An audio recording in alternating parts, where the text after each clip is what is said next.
All right, so, we're always digging into the latest learning trends, and, you guys sent in some fascinating stuff. This piece by Shivanarayan Taxila-Page that really flips the script on how we think about learning. It's really thought-provoking. Yeah, it outlines this whole different approach called system learnography. And a big part of it, this idea of the learner in action. Learner in action. Okay, so what's the mission for our deep dive today? Should Yeah. we try to figure out how this model kind of stacks up against the way most of us learn, and what are like the big key principles? Yeah, definitely. I think that's a good place to start. We should unpack those principles.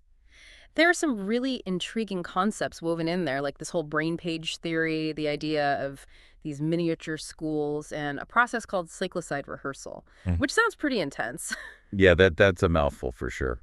But hey, if anyone out there is like me and wants to really, get their head around complex ideas without getting totally bogged down, this is going to be a good one. There are some seriously surprising elements to this learning model that I think you'll find really, really interesting. Yeah, definitely. So let's jump right in. The article kind of throws down the gauntlet right away, you know. It draws a clear line between the way we traditionally think about education and this new system learnography approach. Okay, so it highlights a key difference Hmm. right off the bat. Exactly. It points out that, traditional education often centers on the teacher in action. Teacher in action.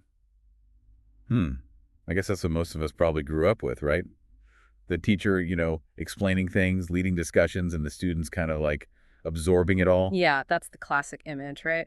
And while it, obviously highlights the importance of a good teacher, the article sort of suggests that maybe it's not the whole story when it comes to how our brains actually work, how we process and remember information. Okay, so that brings us to the heart of it. This system learnography and its focus on the learner in action. Exactly. This is where things get really different. Instead of the teacher being the main event, this model flips the script and puts the learner right in the driver's seat. They're the active agent in their own learning journey. Okay, I like that learner in action. But what does that actually look like in practice? The text gets pretty specific about how it defines a learner in action. It's more than just showing up for class, right? Right. It's not just about being physically present. It's a whole set of characteristics and behaviors. Okay, let's break those down. One of the first things that jumps out is this idea of a pre-trained learner. And they tie that to miniature schools and something called peer learnography. What's the thinking there? Why is it important to have this pre-training? Well, the idea seems to be that, early exposure to learning environments like these miniature schools give students a head start. They can develop fundamental learning skills and maybe even get some experience guiding their own learning through interacting with their peers. It's about establishing that foundation for self-direction from a young age. Okay, so it's like setting the stage for them to take ownership of their learning Right. from the get-go. Exactly. And that leads into another core principle of this learner in action idea, self-directed learning with minimal external teaching. That's a pretty big departure from the way many of us were taught. Huge. Yeah. The core idea here is that learners can actually master these learning modules pretty much on their own. The teacher takes on a different role, less of a primary instructor and more of a facilitator or guide, someone who supports the learner as they explore and discover things for themselves. Interesting. So it's not just about sitting back and passively taking in information. The text really stresses motor engagement. Things like writing, drawing, mind mapping, and even actively rehearsing these Brainpage modules. Yeah. Why is this physical element so essential to the model? This is where things get really interesting because it goes beyond just, physical activity for its own sake. This motor engagement actually targets specific regions of the brain, the cerebellum, the basal ganglia, substantia nigra, and the prefrontal cortex. These areas are all involved in motor control, learning how to do things, and those higher level executive functions. The whole idea is to develop what they call smart procedural memory, which is basically knowing how to apply knowledge, not just remembering facts. Okay, so it's like the difference between, reading about how to swim and actually getting in the water and swimming. Yeah, exactly. It's the difference between theory and practice. Got it. And then there's this whole idea of space-guided learning, using the physical classroom as like a spatial model to aid learning. How does that fit into the picture? This taps into the power of spatial memory. You know how we naturally associate information with specific places or layouts? By linking information to locations within the learning environment, it creates this extra layer of encoding in our minds. It's almost like building a mental map of the knowledge. So it's not just abstract knowledge floating around.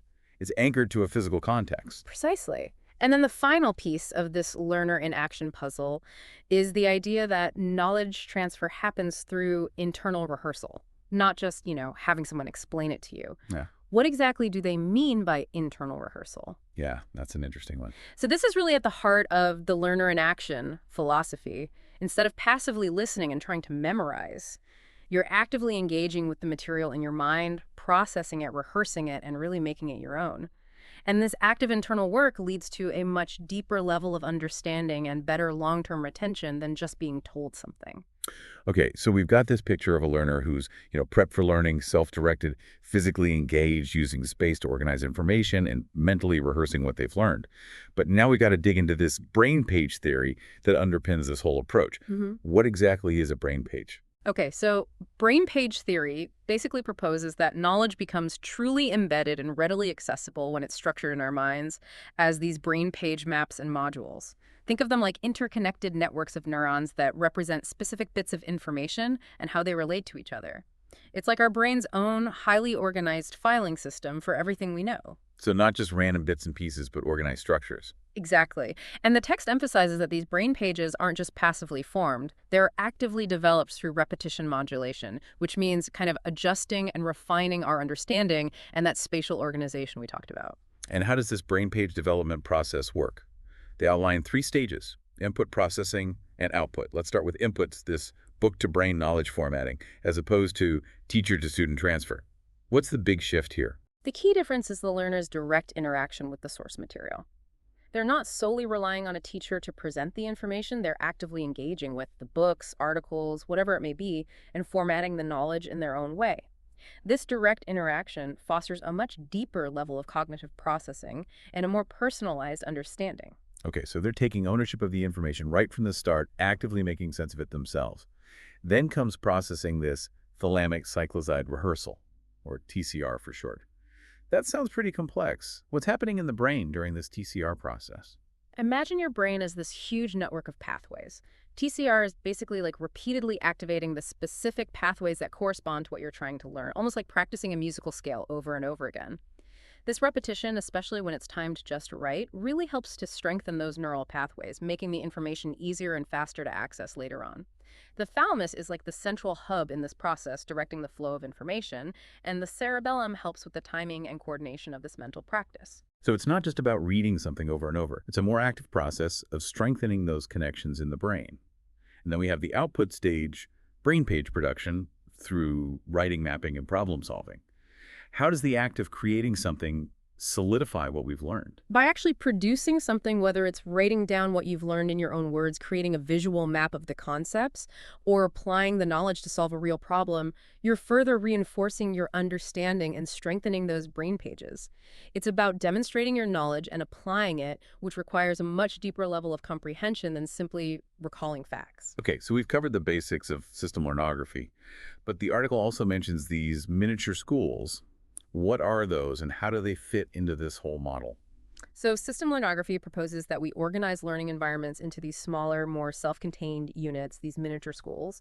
And within these miniature schools, students actually take on the role of small teachers for their peers.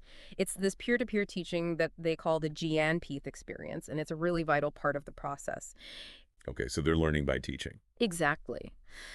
By having to explain concepts to others, students solidify their own understanding and further develop their own brain pages. It's a win-win for both the teacher and the learner. Yeah, that makes a lot of sense. When you have to explain something to someone else, you really have to know it inside and out. And then we have thalamic cyclozeid rehearsal again popping up. Huh. This time they use an analogy comparing it to learning complex motor skills like riding a bike or playing an instrument.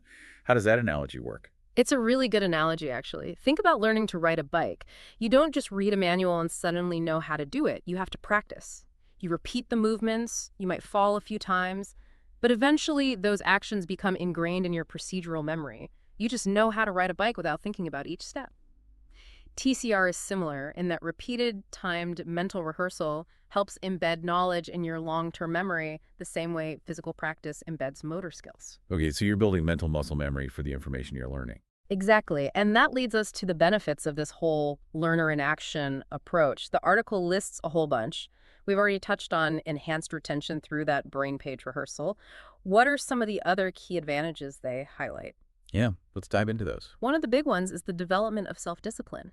Because students are taking so much responsibility for their own learning, they naturally develop better time management skills and a stronger sense of ownership over their work and their progress. Makes sense. Mhm. If you're the captain of your own learning ship, you're going to be more proactive and organized. Right. And it goes beyond that. The text also emphasizes that this approach really fosters creativity and problem-solving skills. Because learners are actively engaging with the material, building their own understanding and making connections, they develop a deeper conceptual grasp. And that in turn fuels their ability to think outside the box and approach problems from different angles. And then there's this interesting connection they make between this model and bullying prevention. They link it to the idea of replacing imitative behavior with task-oriented motor learning. Can you unpack that a little? The thought here is that when you have students actively involved in these purposeful motor-based learning activities, their focus shifts away from those social dynamics that can sometimes lead to, negative behaviors like bullying. The emphasis on individual and collaborative tasks creates a more positive and productive learning environment where students are more engaged with what they're learning than with potentially negative social interactions. That's a fascinating angle. Okay. And then lastly, they talk about a reduced dependency on direct teaching and a greater focus on actual learning outcomes. Yeah, that's a big one. Yeah. The goal is to cultivate independent learners who are driven by their own intrinsic motivation to learn and master knowledge, not just by someone telling them what to do. The focus shifts from the act of teaching to the measurable results of learning what the learner can actually demonstrate they know and can do. Okay, so we've covered a lot of ground here, but the article also delves into this specific example, the Taxila Model School, and this idea of a happiness classroom. How does this system learnography approach play into creating a more positive and enjoyable learning environment? So the Taxila model applies system learnography to foster a classroom where students' happiness is directly tied to their cognitive independence and the satisfaction they get from achieving mastery. The emphasis is on the joy of learning and understanding, not on the stress and anxiety that can come from constant tests and external evaluation. So less pressure, more pleasure in learning. Exactly. Students are motivated by their own progress in building those brain pages and becoming competent in the material. That's a refreshing change. And they briefly touch on the idea of the classroom as a space module, driven by SOTM, Space Object Time Instance Module. Sounds like it's building on that space-guided learning, but with even more layers.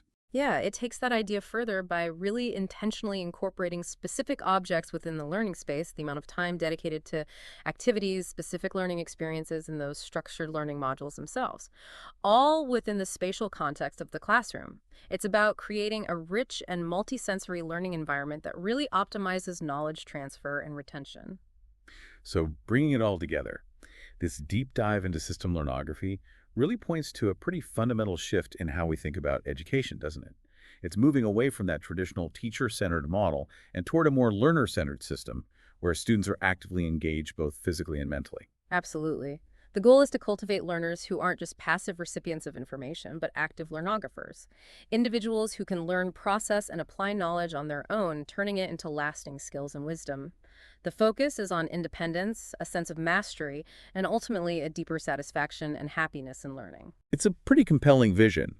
And for anyone listening out there who's intrigued by this idea of learner in action, I think it's worth reflecting on what that might mean for your own learning journey. Yeah, exactly. As you go about your day, think about this. What if you were to really embrace a model that puts you in the driver's seat of your own learning? What aspects of how you learn now, whether it's for work, your hobbies, or just personal growth, could be transformed by taking a more active and self-directed approach? It's a question worth pondering for sure. And that's it for this episode of The Deep Dive. This exploration into system learnography has given us a lot to think about. It's definitely challenged some of those traditional notions of education and really highlighted the incredible power of the individual learner. As always, we encourage you to keep digging deeper, explore these ideas further, and maybe reflect on your own learning experiences in light of what we've discussed today. Yeah, keep those brains firing. Thanks for joining us.